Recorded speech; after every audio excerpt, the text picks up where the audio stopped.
이스라엘의 하나님, 날 위해 죽으신 주,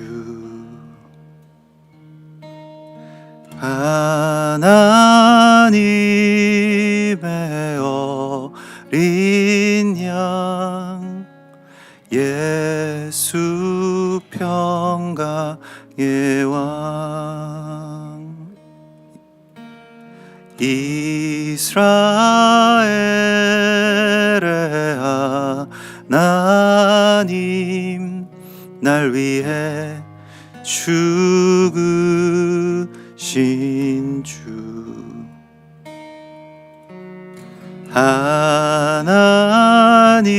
하나님의 어린 양, 예수 평강의 왕, 무릎 꿇고 경배하리 주께, 주님은 만왕의 왕, 무릎 꿇고 경배하리 주님, 존귀하신 평강의 왕, 무릎 꿇고 경배하리 주께, 주님은 만왕의 왕, 무릎 꿇고 경배하리 주님, 존귀하신 평강의 왕, 이스라엘의 하나님, 날 위해 죽으신 주,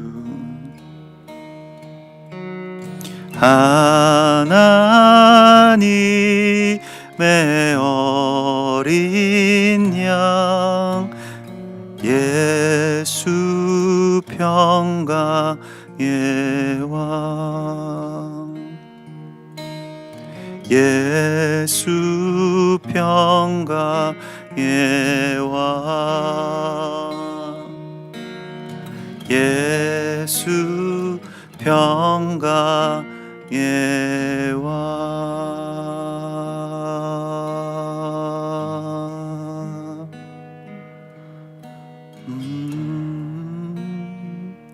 주님 감사합니다. 참으로 우리에게 평강의 왕으로 오시고 또 이스라엘을 알게 하시고 또 함께 한 세 사람을 이루는 비밀을 우리 가운데 열어주신 주님을 찬송합니다.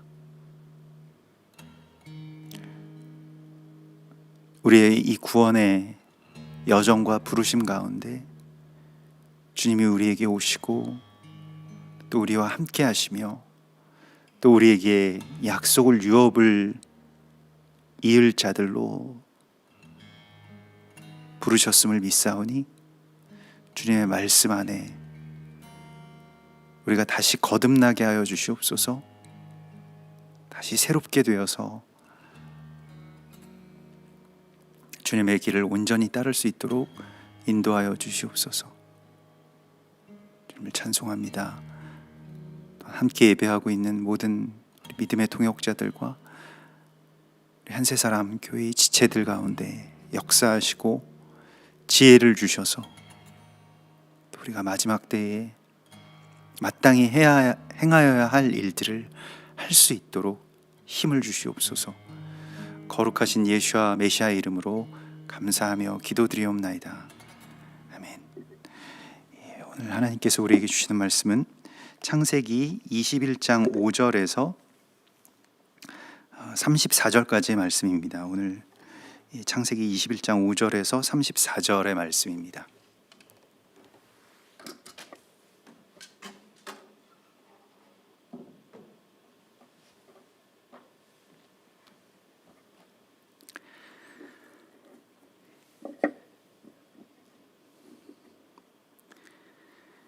창세기 21장 5절에서 34절 끝절까지 말씀입니다. 우리 약속의 말씀을 같이 한 목소리로 봉독하시겠습니다. 아브라함이 그의 아들 이삭이 그에게 태어날 때에 백세라 사라가 이르되 하나님이 나를 웃게 하시니 듣는 자가 다 나와 함께 웃으리로다. 또 이르되 사라가 자식들을 젖먹이겠다고 누가 아브라함에게 말하였으리오마는 아브라함의 노경에 내가 아들을 낳았도다 하니라. 아이가 자라매 젖을 떼고 이삭이 젖을 떼는 날에 아브라함이 큰 잔치를 베풀었더라. 사라가 본즉 아브라함의 아들 애굽 여인 하갈의 아들이 이삭을 놀리는지라. 그가 아브라함에게 이르되 이 여종과 그 아들을 내쫓으라. 이 종의 아들은 내 아들 이삭과 함께 기업을 얻지 못하리라 하므로 아브라함이 그의 아들로 말미암아 그 일이 매우 근심이 되었더니 하나님이 아브라함에게 이르시되 내 아이나 내 여종으로 말미암아 근심하지 말고 사라가 내게 이른 말을 다 들으라. 이삭에게서 나는 자라야 내 씨라 부를 것임이니라. 그러나 여종의 아들도 내 씨니 내가 그로 한 민족을 이루게 하리라 하신지라. 아브라함이 아침에 일찍이 일어나 떡과 물 한 가죽 부대를 가져다가 하갈의 어깨에 메어주고 그 아이를 데리고 가게 하니 하갈이 나가서 브엘세바 광야에서 방황하더니 가죽 부대에 물이 떨어진지라. 그 자식을 관목 덤불 아래에 두고 이르되 아이가 죽는 것을 참아 보지 못하겠다 하고 화살 한바탕 거리 떨어져 마주 앉아 바라보며 소리내어 우니 하나님이 그 어린 아이의 소리를 들으셨으므로 하나님의 사자가 하늘에서부터 하갈을 불러 이르시되 하갈아 무슨 일이냐 두려워하지 말라. 하나님이 저기 있는 아이의 소리를 들으셨나니 일어나 아이를 일으켜 내 손으로 붙들라. 그가 큰 민족을 이루게 하리라 하시니라. 하나님이 하갈의 눈을 밝히셨으므로 샘물을 보고 가서 가죽 부대에 물을 채워다가 그 아이에게 마시게 하였더라. 하나님이 그 아이와 함께 계심에 그가 장성하여 광야에서 거주하며 활 쏘는 자가 되었더니 그가 바란 광야에 거주할 때에 그의 어머니가 그를 위하여 애굽 땅에서 아내를 얻어 주었더라. 그때에 아비멜렉과 그 군대 장관 비골이 아브라함에게 말하여 이르되 네가 무슨 일을 하든지 하나님이 너와 함께 계시도다. 그런즉 너는 나와 내 아들과 내 손자에게 거짓되이 행하지 아니하기를 이제 여기서 하나님을 가리켜 내게 맹세하라. 내가 네게 후대한 대로 너도 나와 네게 머무는 이 땅에 행할 것이니라. 아브라함이 이르되 내가 맹세하리라 하고 아비멜렉의 종들이 아브라함의 우물을 빼앗은 일에 관하여 아브라함이 아비멜렉을 책망하매 아비멜렉이 이르되 누가 그리하였는지 내가 알지 못하노라. 너도 내게 알리지 아니하였고 나도 듣지 못하였더니 오늘에야 들었노라. 아브라함이 양과 소를 가져다가 아비멜렉에게 주고 두 사람이 서로 언약을 세우니라. 아브라함이 7 암양 새끼를 따로 놓으니 아비멜렉이 아브라함에게 이르되 이 7 암양 새끼를 따로 놓음은 어찌미냐. 아브라함이 이르되 너는 내 손에서 이 암양 새끼 7을 받아 내가 이 우물판 증거를 삼으라 하고 두 사람이 거기서 서로 맹세하였으므로 그곳 이름을 브엘세바라 이름하였더라. 그들이 브엘세바에서 언약을 세우매 아비멜렉과 그 군대 장관 비골은 떠나 블레셋 사람의 땅으로 돌아갔고 아브라함은 브엘세바에 에셀 나무를 심고 거기서 영원하신 여호와의 이름을 불렀으며 그가 블레셋 사람의 땅에서 여러 날을 지냈더라. 아멘. 이번 주의 토라 포션은 그 바예라라고 하는 그리고 그가 나타나셨다라고 하는 그런 이 주님의 오심에 대한 이야기를 우리에게 말씀을 하시면서 이것은 마지막 때에 주님께서 우리에게 다시 오실 때에 우리에게 나타나심을 우리가 어떻게 준비하고 또 어떻게 깨어 있어야 할지 또 그 의미에 아주 깊이에 숨겨져 있는 주님이 나타나신다라고 하는 주님이 오신다라고 하는 것을 우리가 어떻게 준비해야 될지를 알려주시는 그런 귀한 말씀입니다. 그래서 이 아브라함이 새 나그네를 맞이하는 그 장면부터 아브라함에게 그 새 나그네의 모습으로 하나님께서 나타나시는 그 장면부터 시작된 이 이야기는 다시 하나님께서 명년 이맘때에 너에게 내가 다시 올 것이다 라고 말씀을 하시면서 사라에게 그때 아들이 있을 것이라고. 아브라함 지금 100세이고 사라도 이제 그 모든 어떤 그런 이 육체적인 그런 가망이 없는 그러한 늙은 노년의 사라에게 하나님께서 오심이라고 하는 것이 하나님이 오심이라고 하는 것이 어떤 일을 일으키는가 바로 사라의 몸에서 이삭이라고 하는 새로운 생명, 또 새로운 소망, 새로운 언약을 다시 시작하시는 하나님을 우리가 보게 됩니다. 그래서 창세기 21장 1절에 여호와께서 말씀하신 대로 사라를 돌보셨고 이렇게 되어 있지 않습니까? 그게 이제 18장 13절에 여호와께 능치 못한 일이 있겠느냐? 기한이 이를 때에 내가 네게로 돌아오리니 사라에게 아들이 있으리라. 명년 이맘때에 너에게 아들이 있을 것이라 고 말씀하신 하나님의 말씀 그대로 이루어졌는데 그 어떻게 이루어진 것입니까? 하나님의 오심으로 말미암아서. 하나님이 여기서 돌보셨다라고 하는 것은 그 방문을 말합니다. 이 파카드라고 하는 말을 쓰는데요. 여호와께서 말씀하신 대로 사라를 돌보셨고라고 할 때 이 돌보심이라고 하는 이 파카드라고 하는 말이 찾아오신다라고 하는 그런 뜻이 됩니다. 나중에 민수기서에서 이 파카드라고 하는 단어는 백성들을 계수할 때 쓰는 용어입니다. 그러니까 백성들을 계수했다라고 할 때 파카드라고 하는 말을 쓰고요. 이 찾아가고 또 보살피고 또 돌보심, 그게 이제 주님의 오심의 이야기인데, 주님의 오심이 그 어떤 일을 우리 가운데 이루시는가를 말씀하시는 것이 바로 태의 문을 여시겠다는 것입니다. 이 신부가 태의 문이 열린다라고 하는 것은 이제 사명의 온전한 본질 가운데로 들어가게 된다는 것을 말하죠. 아무리 뭐 사라가 뭐 돈이 많고 뭐 그래서 뭐 치장을 하고 여러 가지 어떤 다른 기쁨들이 있다고 할지라도 그의 이 몸에 어떤 그 태가 열리지 않는 것이 이제 신부로서의 가장 큰 뭐 어찌 보면 치명적인 그런 아픔이라고도 할 수가 있겠는데, 이제 그것에 대하여서 하나님께서 오늘 우리에게 말씀하시는 것은 이 신부의 해산이라고 하는 것이 마지막 때에 우리에게 정말로 중요한 또 하나의 어떤 이 주님의 오심이라고 하는 것과 연결된 아주 큰 이야기임을 말씀을 하고 있습니다. 그러니까 재림이라고 하는 것은 하나님이 이 땅 가운데 오심, 그리스도 예수께서 이 땅 가운데 다시 오심이라고 하는 것만을 의미하는 것이 아니고요. 그러니까 그것만을 우리에게 말씀하시는 것이 아니고, 그리스도 예수께서 이 땅 가운데 하나님께서 우리에게 다시 찾아오심이라고 하는 이 재림의 역사는 신부의 해산과 연결되어 있습니다. 그러니까 그것이 같이 일어나는 그 일이라고 말씀을 하시고 있는 것입니다. 그래서 오늘 우리가 좀 더 깊이 이 마지막 때를 기다릴 때에 그냥 하늘만 보고 있는 것이 아니라 우리가 이 땅 가운데서 해산할 그 소망을 다시 회복하라고 말씀하십니다. 그러면 이 땅의 교회 또 이스라엘의 해산이라고 하는 것이 어떤 것인가라고 하는 것을 우리에게 말씀을 하시는데, 이게 좀 사실 이 원유맨에 대한 이야기가 나오게 되면 창세기에도 굉장히 많은 부분들이 사실은 뭐 전체적으로 성경 전체가 다 이 원유맨에 대한 말씀들로 가득 차 있음에도 불구하고 이게 마지막 때가 되기 전까지는 이렇게 감추어져 있죠. 이게 이방인들에게나 또 특별히 유대인들에게는 이것이 많이 감추어져 있습니다. 이게 감추어져 있어야 되는 또 그런 이유가 있죠.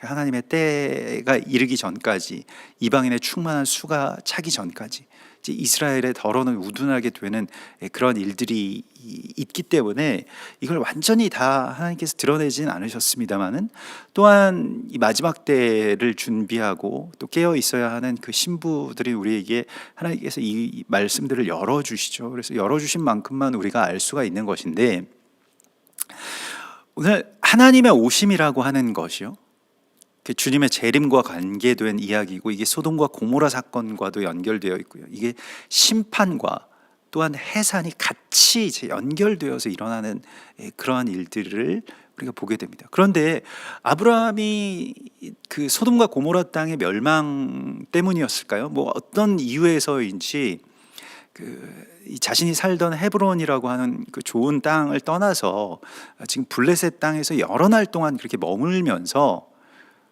이삭을 어디에서 해산합니까? 블레셋 땅에서 해산합니다. 근데 블레셋 땅에서 이삭을 해산하기 전에 여러 가지 우여곡절들이 많았죠.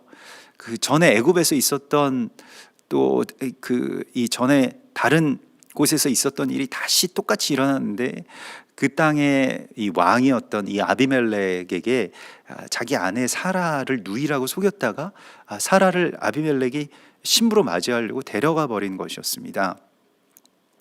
그런 사건들이 계속 반복되어서 일어나고 나중에 아들 이삭 때에도 계속해서 일어나거든요. 그래서 이것이 이제 그 이방이 이스라엘에 대해서 그 소유하려고 하는 것, 또한 거기에 대한 어떤 이 탐심을 갖게 되는 일들이 계속 역사적으로 모든 제국들이, 그러니까 이방의 모든 가장 큰 나라들은 항상 이스라엘을 통치하고 소유하기를 원했습니다. 뭐 지정학적인 이유도 있겠습니다만은 아무튼 그것이 마치 아비멜렉이 사라를, 자기 권력을 갖고 자기 힘과 군대가 있기 때문에 그것으로 사라를 취하려고 하는 것과 같이 이스라엘을 어떤 자기의 소유로 그걸 탐하는 어떤 그러한 마음에 대하여서 하나님께서 그렇게 되면 어떤 일이 일어나게 되냐면 블레셋 땅에 이 모든 태의 문이 다 닫혀버렸습니다. 블레셋이 이제 그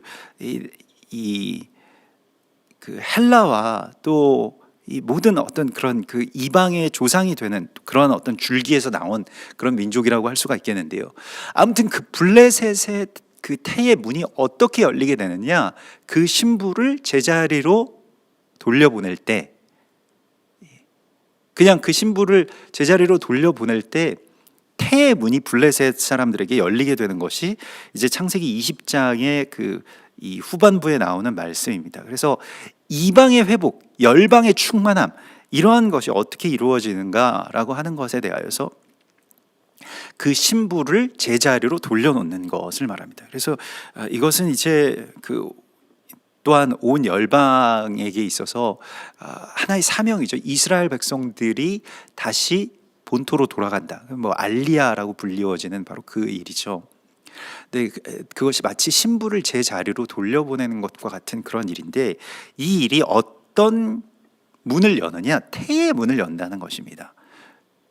이방의 교회의 해산이라고 하는 것은 그냥 단순히 부흥하고 전도 많이 하고 하는 것만으로 이루어지는 것이 아닙니다. 사라가 제자리로 돌아가는 것, 유대인들이 원래 있어야 할 그 지파의 땅을 회복해서 돌아가는 것, 이것이 온 열방의 회복과 교회의 해산의 열쇠가 되는 것을 하나님 말씀을 하시고 있습니다. 그래서 하나님께서 우리를 찾아오시고 또 돌보시고 태의 문을 여시는 그러한 이야기들이 이스라엘과 이방의 이 관계의 회복, 또 한 세 사람의 회복을 통해서 이루어짐을 말씀하시고 있고요. 여기에서 이삭이 태어났을 때 그 전에 이스마엘이라고 하는 13년 동안 아들로 키웠던 이 애굽 여인 하갈의 아들이 있죠. 뭐 역시 아브라함의 아들이기도 합니다만, 또한 그 성경은 철저하게 모계를 따르고 있기 때문에 애굽 여인의 몸에서 난 이 아들은 아브라함의 씨이긴 합니다만 또한 이방의 아들이라고 할 수 있겠습니다. 그래서 이스마엘은 뭐 지금도 뭐 많은 그러한 이 아랍인들이 자기들을 이스마엘의 그런 후예로, 또 여기서 아브라함 대신 아브라함과 그 이스마엘의 이름을 싹 바꾸어 가지고요. 그래서 그러니까 이삭과 이 이스마엘의 이름을 싹 바꾸어 가지고 자신들이 아브라함의 어떤 그러한 적자고 이제 이삭이 뭐 그런 사생아다, 뭐 이런 식으로 이제 그 성경을 바꾸어서 자신들의 그런 경전으로 삼고 이렇게 지키고 그걸 믿고 있죠. 근데 이 이스마엘이라고 하는 것은 뭐 그 비단 아랍 사람들의 어떤 조상이다라고만 하는 것이 아니고, 이것이 이제 이 언약이 아닌 다른 현실, 또 언약 외로 진행되었던 지난 13년이라고 하는 어떤 그런 불완전한 역사의 아들이라는 것입니다. 그걸 내쫓지 않으면 참된 언약의 아들을 온전하게 해산할 수 없고 자라게 할 수 없다는 것입니다. 이게 지금 우리에게도 주시는 말씀인데요. 사실 우리도 하나님의 그런 언약의 본질, 정말로 약속의 본질이 있습니다만 그게 무언가가 닫혀 있었고 지체되어 있었고 아직 열리지 않았기 때문에 그냥 현실적으로 아니면 그냥 우리의 어떤 상황 안에서 뭐 어쩔 수 없이 진행되어 왔던 일들이 있습니다. 그런데 그 일들이 그러면 하나님의 이제 언약이 시작될 것이기 때문에 우리가 쉽게 떠나보낼 수 있느냐, 쉽게 버릴 수 있느냐, 쉽게 우리가 그것을 떠날 수 있느냐, 그게 잘 안 된다는 것입니다. 아브라함의 이야기 가운데 창세기에서 아브라함이 제일 고통스러워하는 때가 자기 아들 이스마엘을 내보낼 때였습니다. 근데 그게 이루어지지 않으면, 그러니까 우리가 언약 외에 진행되었던 많은 일, 우리의 이스마엘이 있습니다. 그게 우리의 사역일 수도 있고요. 그게 어쩌면 우리의 교회일 수도 있고요. 내 신앙과 뭐 이제까지 배워왔던 신학일 수도 있습니다. 그거 떠나기가 참 어렵습니다. 사람의 어떤 관계들도 다 엮여 있고요. 또 지난 세월들도 있고요. 또 지금까지 해온 것도 있고요. 말도 안 되는 이야기라고 생각이 되죠. 어떻게 그걸 보내냐. 하나님께서는 이 언약이 아닌 이스마엘을 보낼 때가 되었다라고 말씀을 하십니다. 이것이 마지막 때이고요. 주님이 찾아오실 때 우리가 준비되어 있다라고 하는 것은 이스마엘을 떠나 보냈는가라고 하는 것에 대한 준비를 우리에게 하라고 말씀을 하시고 있습니다. 그래서 하나님께서 우리에게 이 슬픔이 변하여서 기쁨이 되게 하여 주시고 정말 기쁜 소식을 주시는 것이 마지막 때의 이야기이지만은, 그러나 그 기쁨을 온전하게 우리가 해산의 기쁨으로 온전하게 이루기 위해서는 예수께서 이 땅 가운데 다시 오심과 교회가 해산하는 것이 같이 이루어지는 이야기인데, 주님이 오신다고 하는 것과 우리의 해산이 같은 이야기라는 것입니다. 그래서 우리가 해산을 해야 되겠는데, 교회가 이 원유맨이라고 하는 것을 해산하고 이스라엘이 또한 열방의 제사장으로서 다시 각성해서 정말로 열방을 위해서 이제 기도하고요.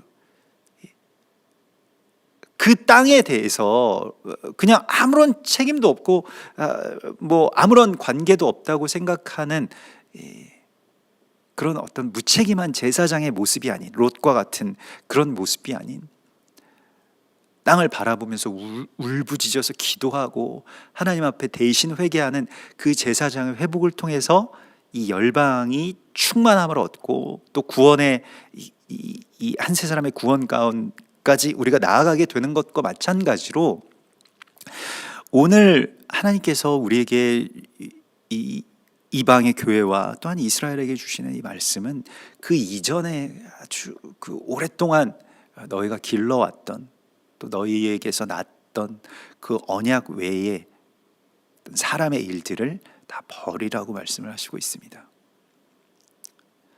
쉽진 않을 것입니다.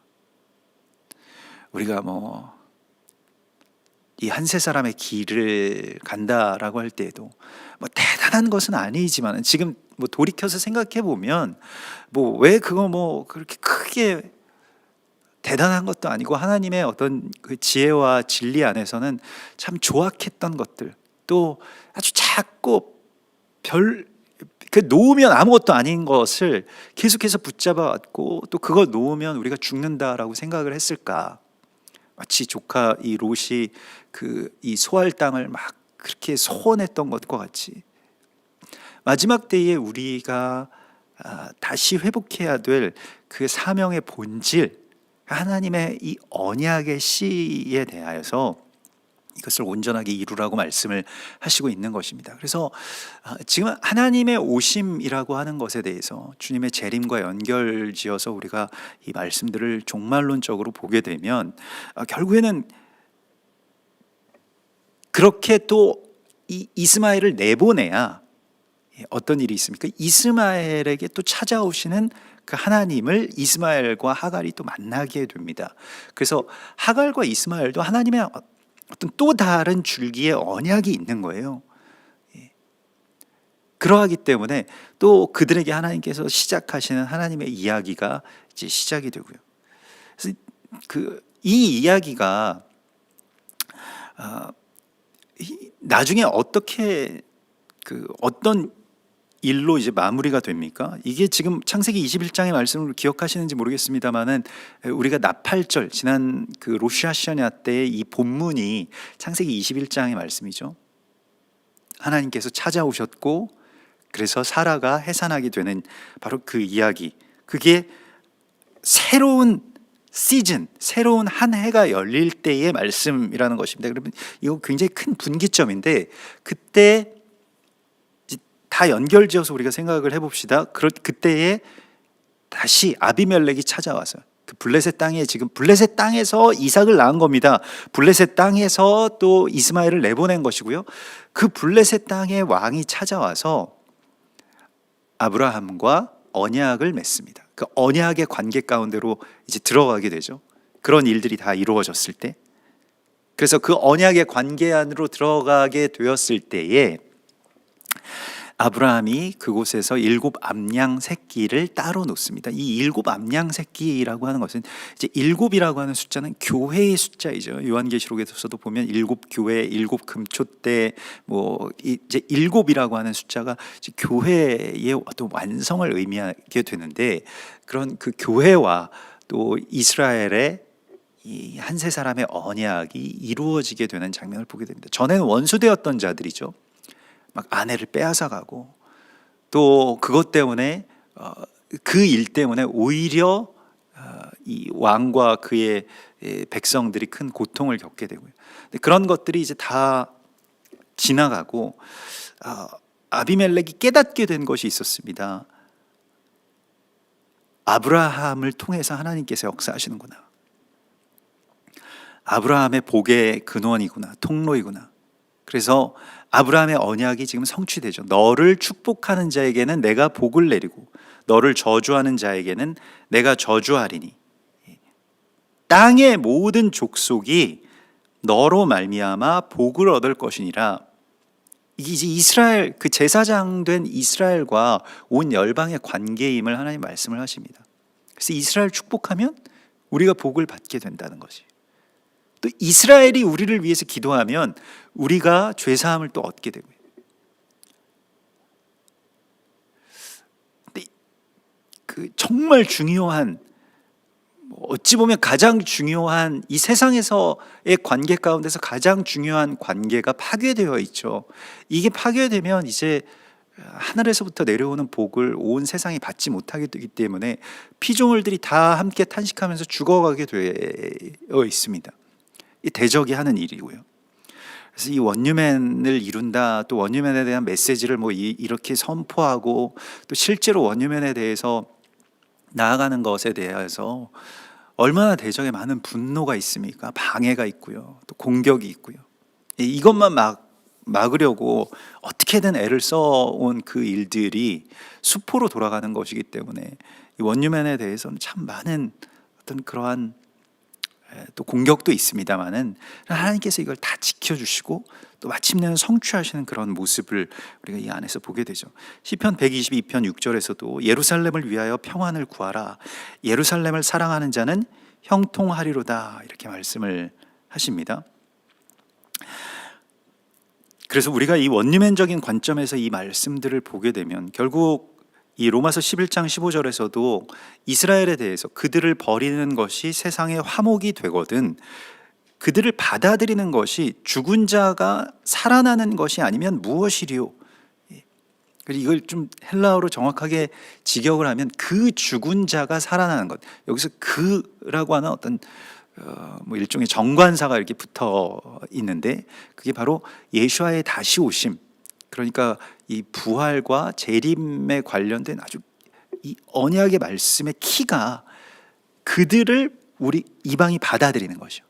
이방이 이와 같이 찾아가서 함께 언약을 맺고 이 브엘세바의 언약, 일곱 암양 새끼, 일곱 우물의 이 언약을 맺게 되는 바로 그 이야기가 한 세 사람을, 전에 원수되었던 자가 한 세 사람을 맺게 되는 바로 이 이야기가, 그가 이 땅 가운데 다시 오시는 이야기고, 우리가 해산해야 될 이삭이 바로 이것이라고 말씀을 하시고 있습니다.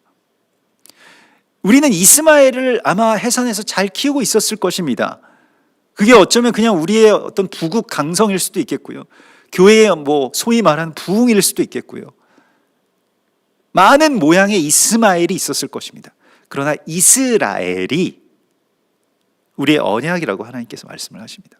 이거 해산해야 되는데 그 해산이 어떻게 일어나는가? 한 세 사람을 통해서 일어난다고 말씀을 하십니다.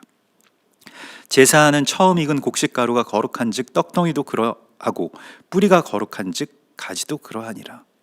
그래서 같이 연결되어 있기 때문에 한 세 사람을 이루는 것이 이제 우리의 사명임을 계속해서 말씀을 하시고 있습니다. 그런데요, 우리가 이 로마서 11장의 말씀, 그래서 그 11장의 말씀이 어떻게 이제 우리의 삶 가운데서 이루어질 것인가, 한 세 사람 우리가 어떻게 살아갈 것인가 라고 하는 것의 말씀이 이제 12장과 13장에 있죠. 그래서 로마서 11장은 그 한 세 사람의 비밀에 대해서 말씀을 하시고요, 그래서 깊도다 하나님의 지혜와 지식에 부요하며 그 이스라엘의 덜어는 완악하게 되고, 또 그것 때문에 많은 이방인들이 주님께로 돌아올 기회를 얻게 되고, 그런데 그 기회를 얻은 이방의 교회가 이스라엘을 다시 받아들이게 되고, 그래서 만물이 충만하게 되는 그 해산의 이야기가 있게 되는데, 그것의 실체가 무엇이냐, 이삭이라고 하는 그 실체가 무엇이냐 라고 할 때, 그게 어떤 원유맨의 어떤 신학을 우리가 받아들이는 것이 아니고, 로마서 12장 1절에 보면 그러므로 형제들아 내가 하나님의 모든 자비하심으로 너희를 권하노니 하나님의 선하시고 기뻐하시고 그 온전하신 그 뜻이 무엇인지 분별하도록 하라 라고 말씀하시면서 쭉 말씀하시는 것이, 우리가 한 몸에 많은 지체를 가졌지만 다 머리가 되는 것도 아니고 다 손도 아니고 다 각각의 어떤 사명들이 있다. 이스라엘로서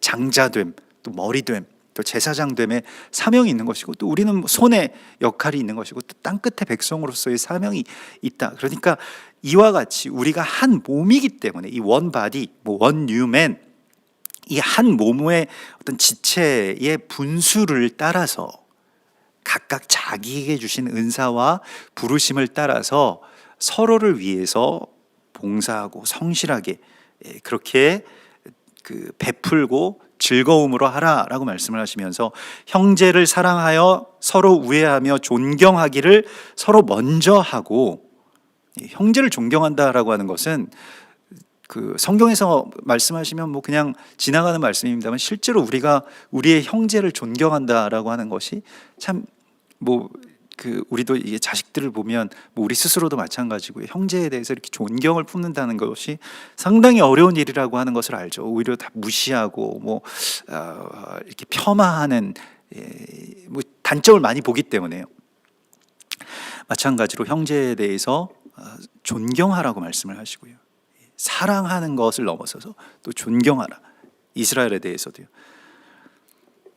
그래서 너희를 박해하는 자를 축복하고 또 서로 마음을 같이 하고 높은 데 마음을 두지 말고 낮은 데로 들어가라 라고 말씀하신 이 모든 말씀들이, 그렇게 삶에 있어서 그냥 이거 어떤 도덕률이라고 생각했던 그런 말씀들이 사실은 원유맨의 이야기였다는 것입니다.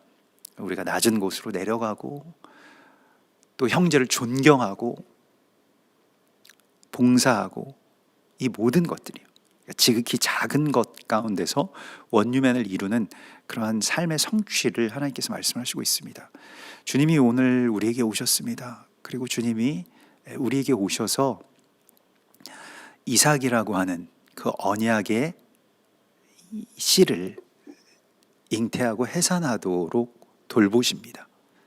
교회에게 행하시는 일입니다. 어떻게 잘 우리가 정말로 이 언약을 잘 키워서 이 원유맨의 이 성취로 나아갈 수 있을 것인가? 우리의 삶의 작은 일들을 통해서 이루어지게 될 것이라고 주께서 말씀하십니다. 이러한 거룩한 하나님의 다시 오심을 예비하는 주님의 신부가 되기를 소망합니다. 우리 같이 기도하겠습니다. 하늘에 계신 우리 아버지시여, 이름이 거룩히 여김을 받으시오며 나라의 임하옵시며 뜻이 하늘에서 이룬 것 같이 땅에서도 이루어지이다. 오늘날 우리에게 일용할 양식을 주옵시고 우리가 우리에게 죄 지은 자를 사하여 준 것 같이 우리 죄를 사하여 주옵시고 우리를 시험에 들게 하지 마옵시며 다만 악에서 구하옵소서. 대개 나라와 권세와 영광이 아버지께 영원히 있사옵나이다. 아멘.